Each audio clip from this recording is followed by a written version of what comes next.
Greetings drawers, this is part one of still life drawing. In this video I will be going over selecting and studying your objects, composition studies, and finally how to select that final composition that you're going to draw. Alright, so let's get started. Alright, so here you can see the three objects that I've chosen. Now why did I choose these three objects? Well, I'm looking at a number of different things when it comes to the objects. First, I'm looking for objects that have something of a relationship.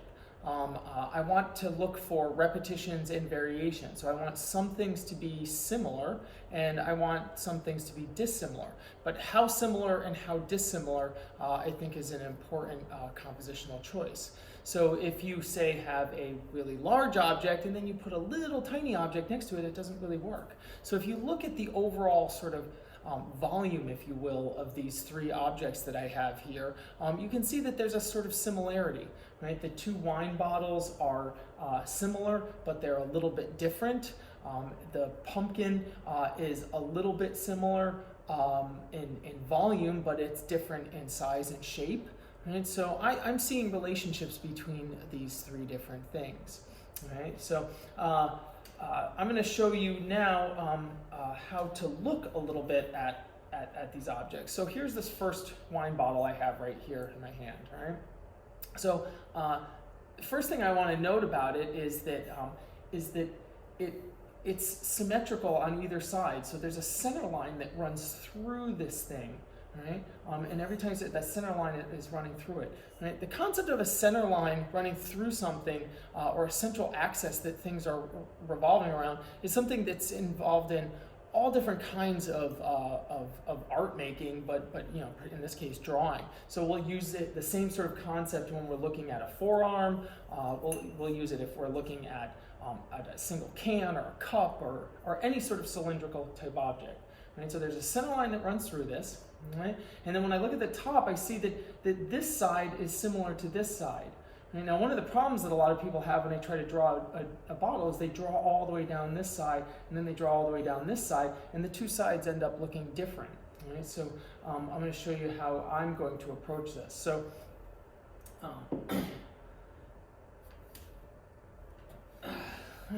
taking a quick look at our pumpkin here, right, this gourd, right, also has a center line that runs through it, right, but this is a much more organic shape, right? It's not made in a mold the way a wine bottle is, right? All of these different lines in here sort of go towards the center, right? So I'm looking at that and I'm studying that. Now, the reason why I'm spending a little bit of time to look at these objects and sort of feel them and touch them is because you want to.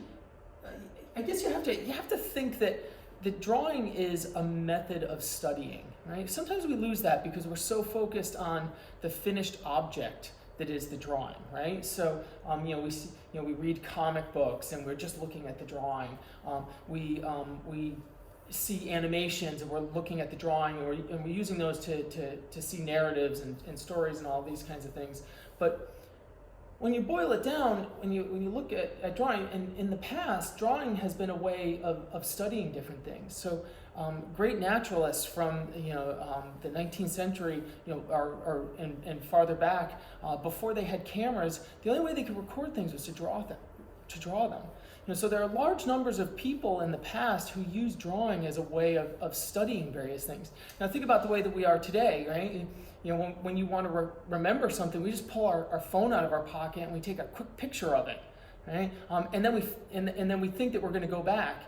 But in the 20 or 30,000 photos in my phone, I can never find a photo that I did. Now, if I'm sitting someplace and drawing in my journal, and I'm going to spend an hour studying something and drawing it, one, I'm going to remember it, and I'm going to be able to find it much easier. So there's just some extra sort of little things to talk about. All right, so let's start out by having a little bit of an approach to drawing this wine bottle.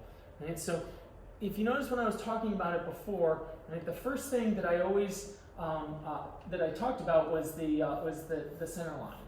Right? So straightest line there, that's okay.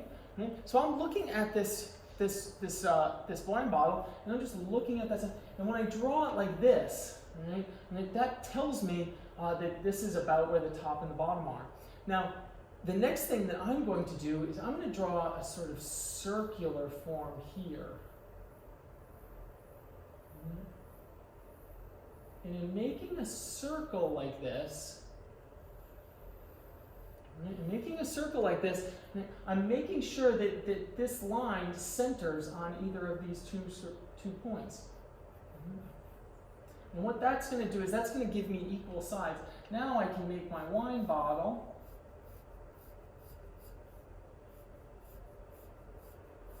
simply come down. Now, how far down, right, is a proportional measurement. So I'm going to measure the distance from here to here. I'm going to bring the lips on here.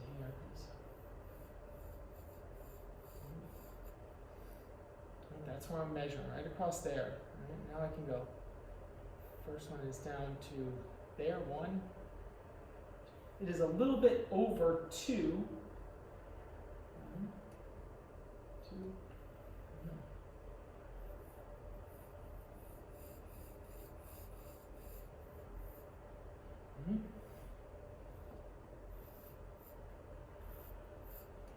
Right, and then I'm going to come up. Right, I'm going to come up, same way. Go off of this line right here, which is the bottom of that ellipse. It's going to be about 1 1/4. 1, a little bit more, 1/4. And that's going to give me my top.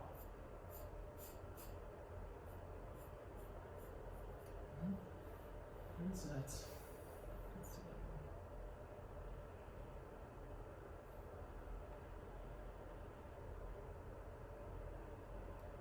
again, just a little bit taller. Now remember that my ellipse on the top, right, should be a little bit thinner than my ellipse on the bottom, because the one that's on the bottom is farther away from me, so it's gradually expanding out. Right, and I can put on sort of my little top sort of details here, and I can give this a little bit more curvature, and round that down. I could come along here. The ellipse is a little bit down here, a little further. Right, I can put on my label. Right, and there we have a line. Okay, so that's how I'm going to approach that. So the next thing I would like to talk with you about is getting started with some composition studies. Obviously, the wine bottle just sitting there by itself, not very interesting. Right, so I'm going to bring out my other 2 objects here. So maybe something like that and that. All right, now I'm going to come back here. Now, I'm going to tell you in advance, this is not a good composition, right, but I'm going to use it as an example. Now, I might just sort of quickly sort of look at these forms, all right, and show you how to do some quick sketches. First, let me say something about composition sketches or studies. People in all areas of art and design do some type of compositional study. Right? They're going to call it different things, but it's important for you to understand that it's the same thing. In drawing and painting, people tend to call them compositional studies. In figure drawing, we tend to call them gesture drawings. Right? When I do clay sculptures, I make small gesture studies in advance. Right? In design, frequently, like if you're doing logos, people will talk about doing lots of little thumbnails. Right? These things are all the same idea. Right? They're all the same idea, which is that you don't want to just go with the first thing that you do. So if you're looking to do a drawing of 2 wine bottles and a pumpkin, do you have to do 50 thumbnails? Well, that might be a little bit excessive for that. Should you just throw the wine bottles on there and get started? No.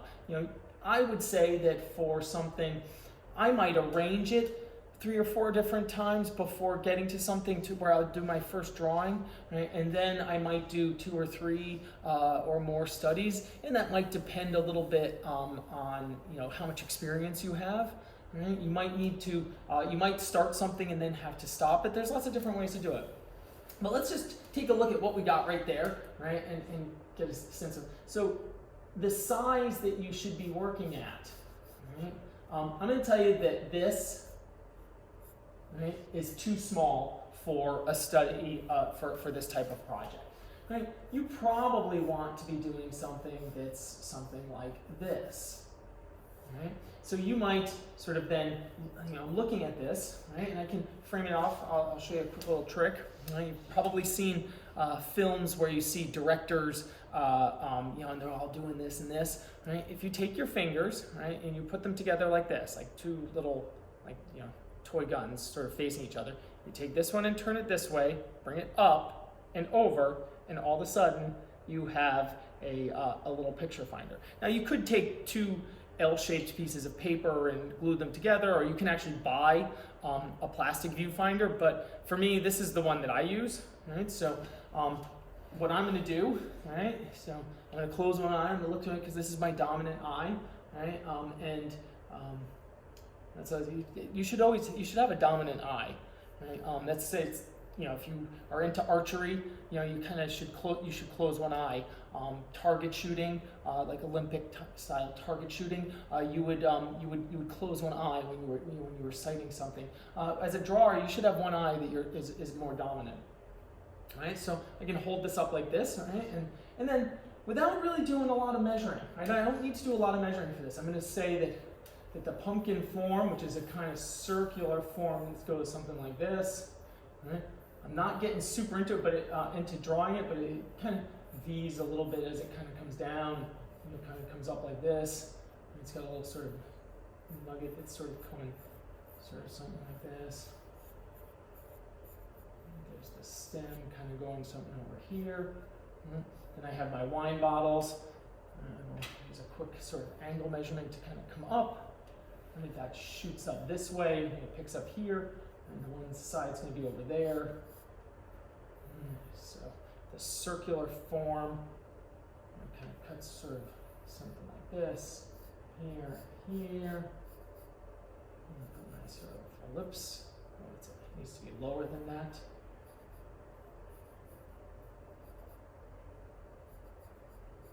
On top, sort of something up here like this. That's a little bit high, but that's okay. And then my other bottle is right next to it. Something like this.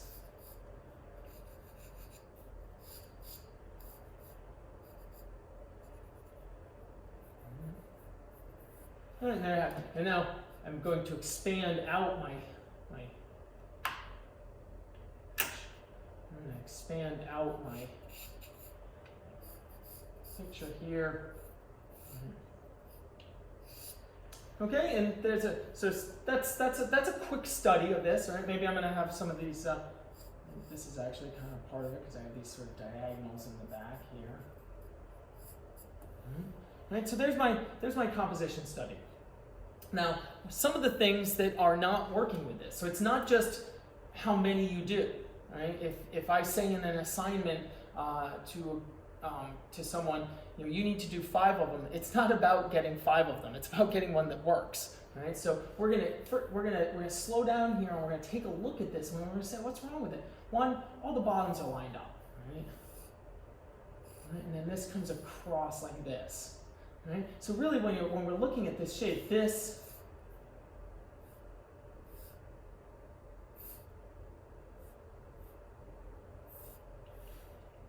just not a very interesting shape.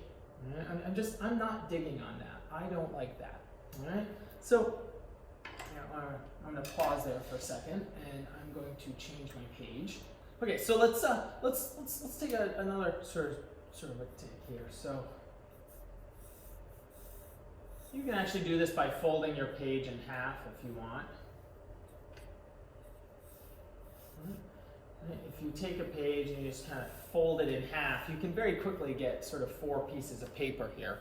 Right? So we'll just sort of do something like this. All right? All right, so I didn't like that composition. So let's try moving one back and moving one forward.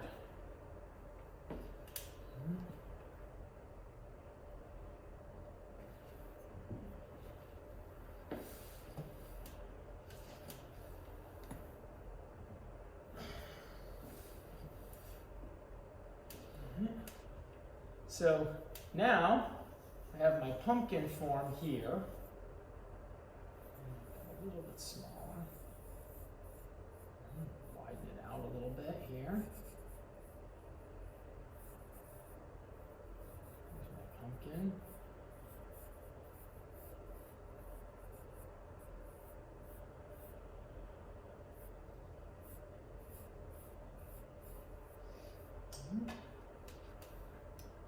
Now that go up.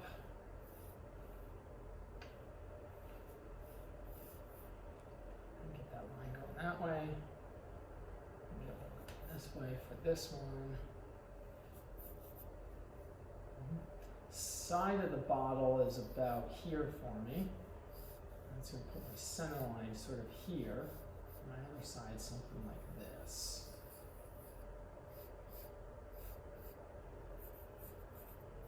Right? These are meant to be fast studies. Right?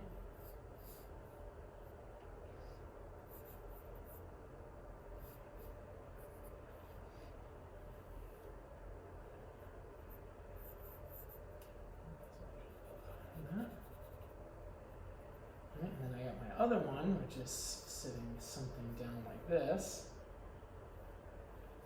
Coming down, so it's about here. This one is about here. This one is about here, right? So.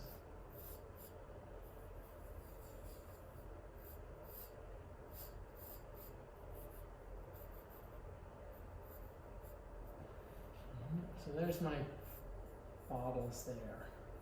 Now you don't have to do, for your drawings, you don't have to do the same types of objects. I just happened to choose things that were at my house. And so I happened to have these things. Right? It's still kind of boring though. Let's see what happens when we just move this over a little bit. Right?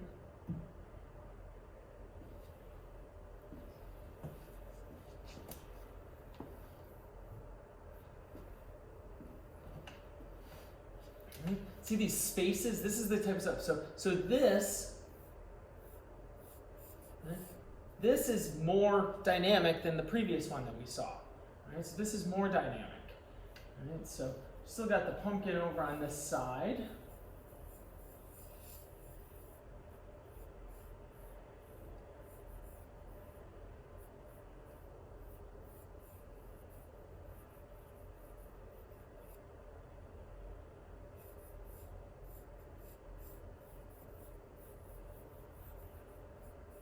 See, the other nice thing about doing these little studies is you're getting to know your shape, right? So I'm kind of committing to memory a little bit, sort of the height-width relationship of these pumpkins.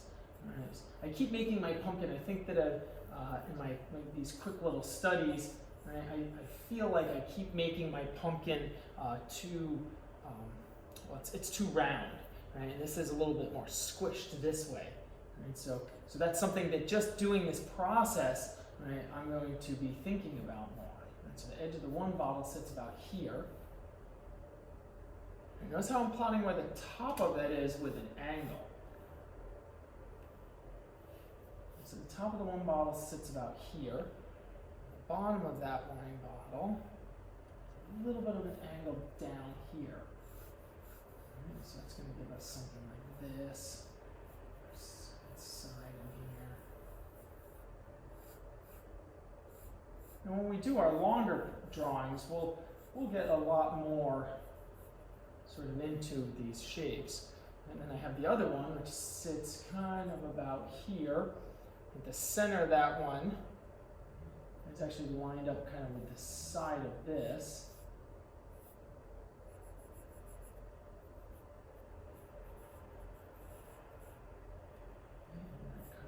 Down.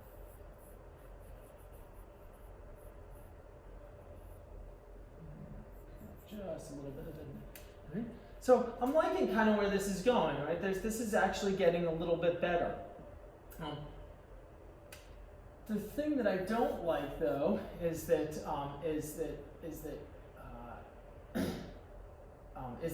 these are both too similar. Right? This shape is too similar to this shape. So I'm actually going to try something like this. So I feel like my head probably covers up this one down here. Listen. There's that shape. I see how I'm making it a little bit wider, right? Because I'm getting to know this a little bit more, right? And then the center is kind of here. You know, you don't have to start with it. You know, if you notice, I keep sort of starting with one thing. Right? There's a lot of this that's really kind of practice for the other drawing. You know, you're learning how to make something. Although people have been drawing still lifes for since the beginning of time, really. People have been drawing pumpkins for years. Everybody knows that art classes the world over are sort of filled with drawings of wine bottles. There's no shortage of that in our culture. But no one has ever drawn this pumpkin with these two wine bottles. So, what that really means is that this is a completely unique thing that the world has never seen before. That's always one of the things that excites me the most about being a creator, being a maker, is that I'm working on something that the world has never seen before.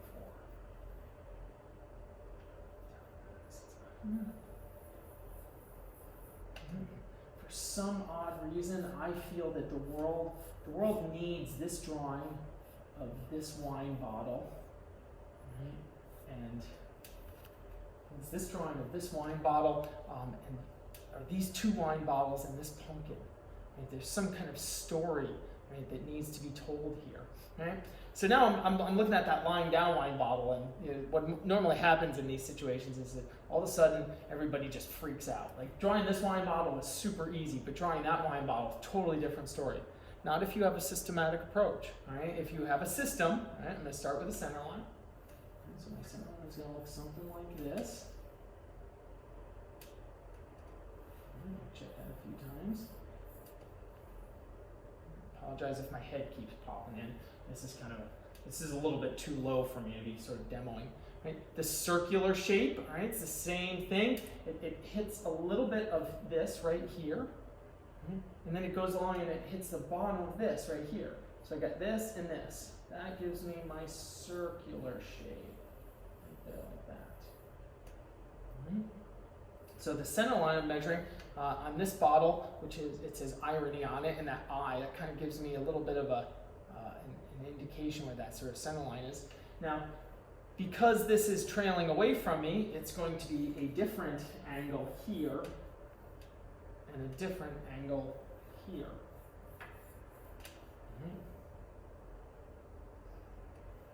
And I'm going to use the top of this bottle over here to come down here. And so that comes down to about here. Check that angle again.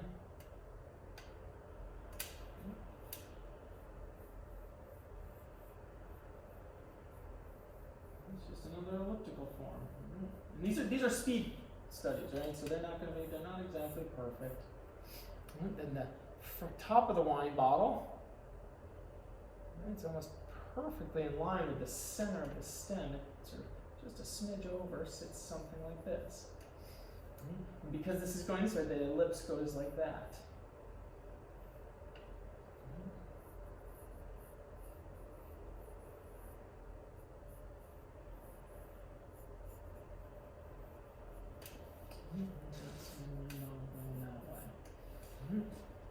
Now, so I'm looking at this, right? This, right? With all these big spaces in between them. This getting a little bit better, right? Kind of getting a little bit more going on. And now we have this, right? I'm satisfied at this point. I like this composition. I'm sitting here looking at it. I'm enjoying looking at it. So I think that this is what I'm going to go with. And do I need to do a fourth one just because there's I guess this is the fourth one because I didn't want to get the page. Right? Do I need to do a fifth one just because there's a blank space? Maybe, I don't know, but I think that that's enough for that. All right? So that's, we went over we went over looking at our objects, studying our objects a little bit. We went over doing our compositional studies in a more systematic way, and how I'm going to do, how I came up with this as a final selection. And I hope that helps out. Part 2, I'm going to do the lay-in for this drawing.